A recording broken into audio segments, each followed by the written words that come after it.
تو میں نے جو قرآن مجید کی آیت پڑھی ہے، پہلے میں 12 ربیع الاول کا بتاؤں کہ یہ ہے کیا۔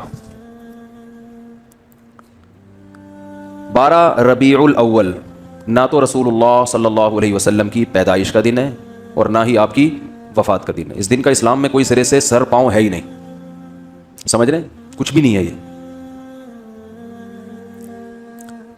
کیوں نہیں ہے؟ اتنے لوگ مناتے ہیں، اتنے لوگ کرتے ہیں۔ لوگوں کے منانے پر گورنمنٹ کی طرف سے کوئی پابندی نہیں ہے، اس لیے مناتے ہیں لوگ۔ اتنے سارے علماء کی تقریریں آتی ہیں اس دن کی فضیلت پر، تو وہ اس لیے آتی ہیں کہ تقریروں پر بھی گورنمنٹ کی طرف سے کوئی پابندی، بولو بھائی، نہیں۔ تو لوگ دیکھتے ہیں گورنمنٹ کی طرف سے پابندی ہے یا نہیں ہے، اس کو فوکس کرتے ہیں۔ شریعت کیا کہتی ہے یہ تو وہی فالو کرے گا نا جو شریعت کو فالو کر رہا ہو، جو دیکھتا ہو کہ قرآن و سنت کیا کہتے ہیں۔ ائمہ مجتہدین جن کی قرآن و سنت پہ گہری گرفت تھی، وہ کیا کہتے ہیں؟ وہ اخپل طریقے سے اسلام کو پیش، بولو بھائی، نہیں کرے گا۔ اخپل طریقہ نہیں چلتا۔ آج بہت سے معاملات میں پتہ ہی نہیں چل رہا ہے کہ ان کا لائف اسٹائل یا ان کا مذہب ہے کیا۔ اخپل طریقہ تو ہر ایک کا، بلوچوں کی الگ روایات ہیں، مہاجروں کی الگ ہیں، پنجابیوں کی الگ ہیں، پٹھانوں کی الگ ہیں۔ تو اخپل کو لے کے چلنا ہے تو پھر تو ہر قوم کا الگ کلچر، ہر قوم کی الگ روایات۔ اسلام کو دیکھنا ہے تو پہلے میں 12 تاریخ کے بارے میں آپ کو بتا دوں۔ ہمارے پاس جو دلائل ہیں وہ سب سے پہلے قرآن ہے، ایسا ہی ہے نا؟ الحم سے لے کے والناس تک پورے قرآن میں کہیں بھی نہیں لکھا ہوا کہ نبی صلی اللہ علیہ وسلم 12 تاریخ کو پیدا ہوئے تھے۔ آپ کہہ سکتے ہیں تو بہت سی چیزیں نہیں لکھی، تو چلو جو نہیں لکھی وہ پھر حدیث میں آتی ہیں۔ احادیث ہم دیکھتے ہیں تو کوئی ایک صحیح روایت بھی، صحیح حدیث بھی اس بارے میں نہیں ہے کہ آپ صلی اللہ علیہ وسلم 12 ربیع الاول کو پیدا ہوئے۔ آپ کو معلوم ہے آج کل انگریزی تاریخوں سے عربی تاریخ اور عربی سے انگریزی نکالنا آسان ہے یا نہیں؟ آپ اپنی ڈیٹ آف برتھ لکھیں، گوگل سے پوچھیں کہ جس دن میں پیدا ہوا اس دن اسلامی تاریخ کیا تھی، گوگل بتائے گا کہ نہیں بتائے گا؟ گوگل بتا دے گا بھائی یہ بن رہی ہے۔ ایک دن کا فرق اس میں ہو سکتا ہے 29 اور 30 کی بیس پہ، یا مفتی منیب صاحب کی وجہ سے یا پشاور کی وجہ سے ایک آدھ دن کا فرق، بولو بھائی، ہو سکتا ہے، اس سے زیادہ نہیں ہوگا۔ اتنی بات پر پوری امت کا اجماع ہے، صحیح احادیث سے ثابت ہے کہ آپ صلی اللہ علیہ وسلم ربیع الاول میں پیدا ہوئے اور پیر کے دن پیدا ہوئے۔ اب میں ریاضی کی کیلکولیشن میں جاؤں گا تو بہت لمبا ٹائم ہو جائے گا، تو ریاضی دان سے پوچھ لیں آپ۔ تو جس سال آپ صلی اللہ علیہ وسلم کی پیدائش ہوئی وہ آپ کی وفات سے 63 سال پہلے تھا۔ راجح قول کے مطابق 63 سال کی عمر میں آپ صلی اللہ علیہ وسلم کا انتقال ہوا، اور اس سے پچھلے سال آپ نے جو حج کیا وہ حج جمعے کا دن تھا، تو جمعے کے دن 9 ذی الحجہ، اور اس سے اگلے سال آپ صلی اللہ علیہ وسلم کی وفات ہوئی ربیع الاول میں۔ تو کیلکولیشن کرنا آسان ہو گیا کہ نہیں ہو گیا؟ تو کیلکولیٹ کر کے دیکھیں گے اور 62 سال پیچھے جائیں گے تو کیلکولیشن کے حساب سے 12 تاریخ پیر کے دن، بولو بھائی، نہیں بیٹھ رہی۔ لیکن چلو کوئی ریاضی دان کھینچتان کے کچھ 62 کو 63 کر دے، 63 کو 64 کر دے، کچھ کر آ کے چلو فرض کر لو کہ بھائی امکان تھا۔ تو ہم تو سب سے پہلے کسی بھی واقعہ کے لیے مورخین کو فوکس کرتے ہیں یا حدیث کو۔ ہسٹری سے جس چیز کا تعلق ہے وہ یا تو حدیث میں ہوگی یا تاریخ دان بیان کریں گے۔ تو مورخین کی رائے میں اچھا خاصا اختلاف ہے، تھوڑا بہت نہیں۔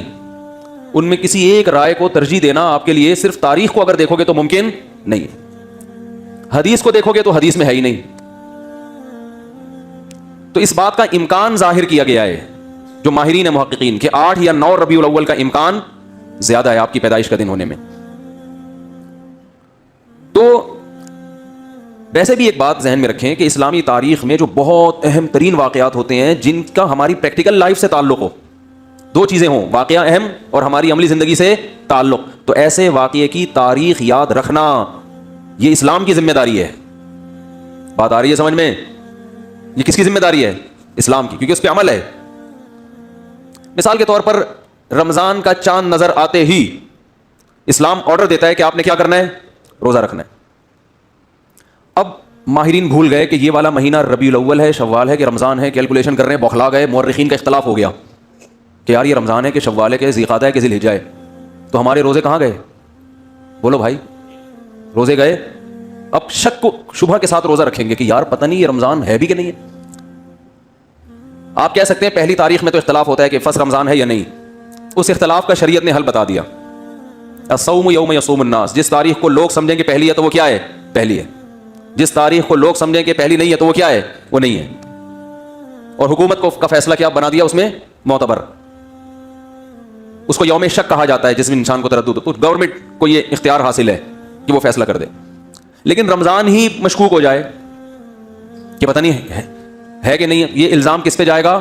اسلام پہ، معاذ اللہ، اللہ پہ، کہ اللہ نے رمضان کے روزے تو فرض کر دیے لیکن رمضان کی اللہ نے حفاظت نہیں کی. تاریخیں گول مول ہو گئی ہیں، گڑبڑ ہو گئی ہیں. آپس میں اتنے فرقے بن گئے کہ ان فرقوں کی وجہ سے اب تاریخ کا ہی نہیں پتہ چلتا کہ یہ رمضان ہے یا شوال ہے. بیچ میں اتنے فرقے پیدا ہو گئے. تو اللہ نے وہ تمام چیزیں جن کا انسان کی پریکٹیکل لائف سے تعلق ہے، ان کی تاریخوں کی حفاظت کس کے ذمہ ہے؟ اللہ کے ذمہ ہے. وہ کبھی دائیں بائیں نہیں ہو سکتے، کیونکہ پوری امت نے ایک دن رمضان، یعنی رمضان کے مہینے میں روزے رکھنے ہیں نا. پتہ چلا جی ان کا رمضان کوئی اور ہے، ہمارا رمضان کوئی اور ہے، اور ہم کنفیوز ہو گئے اصل رمضان کون سا ہے. تو یہ حفاظت کون کرتا ہے؟ حج ذی الحجہ میں ہوتا ہے. تو ذی الحجہ جب آتا ہے تو ہمیں پوری امت کا اجماع ہے کہ ذی الحجہ جب آئے گا تو واقعی وہ ذی الحجہ ہی ہوگا، کیونکہ اس کے تواتر کے ساتھ اس کی حفاظت کی گئی ہے. اس میں اختلاف نہیں پیدا ہونے دیا اللہ نے. جیسے قرآن میں اختلاف نہیں ہے، پوری امت کا قرآن ایک ہے یا نہیں ہے؟ گرین کیا وائٹ کیا، زور سے آمین، آہستہ آمین، جتنا بھی لبرل ہوگا بولے گا قرآن یہی ہے. کیونکہ اسی میں اختلاف ڈل جاتا تو پھر ایک عامی آدمی کہتا ہے اللہ مجھے کیا پتا چلے گا کہ تو نے قرآن میں نظر کی حفاظت کا حکم دیا یا نظر اٹھانے کا، کیونکہ اس کے پاس جو قرآن ہے اس میں کچھ اور لکھا ہوا ہے، ادھر کچھ اور لکھا ہوا ہے، پتہ ہی نہیں چلتا. تو پھر یہ اسلام میں ایک فالٹ ہونے کی علامت ہوتی معاذ اللہ. کہ یہ فالٹ کس کا ہے؟ بولو بھائی، معاذ اللہ، یہ پھر اسلام کا فالٹ ہوتا، اس کو پتہ ہی نہیں ہے.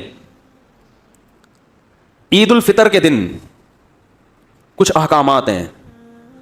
کیا ہے؟ روزہ رکھنے کی آپ کو اجازت نہیں ہے. ایک دن اسلامی تاریخ میں ایسا بھی آتا ہے، اس دن آپ کو غسل کرنا ہے. جو پورے سال نہیں نہائے ہوتے وہ سروس کرواتے ہیں اپنی. اس دن آپ نے مسجد میں آنا ہے، تکبیر کہنی ہے، 2 رکعت پڑھنے ہیں، شکرانے، عید مبارک. تو وہ پوری امت کا اجماع ہے کہ وہ کون سی شوال ہے؟ فرسٹ.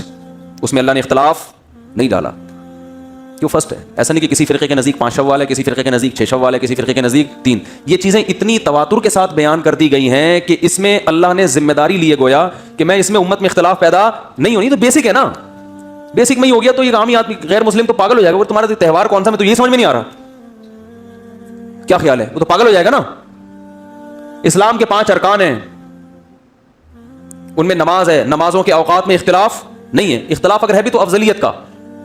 سب کو پتا ہے ابھی ظہر کا وقت ہے، ساری دنیا میں جب یہ ٹائم آئے گا تو کون سا وقت ہوگا؟ ظہر کا.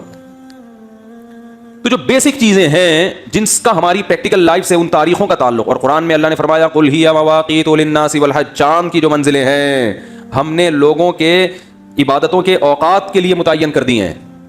چاند کا گھٹنا بڑھنا، 12 مہینے، یہ سب چونکہ اسلامی عبادتوں کا ان سے تعلق ہے.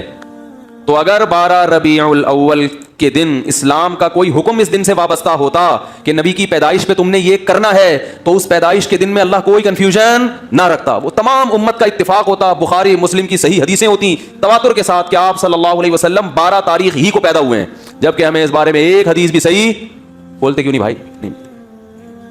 اب لوگ مجھے کہتے ہیں اس کی کیا دلیل ہے کہ ایک بھی صحیح حدیث نہیں ہے.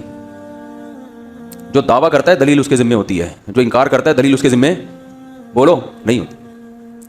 میں نے 70 بھائی کو 1 لاکھ روپے دیے، وہ پی گئے.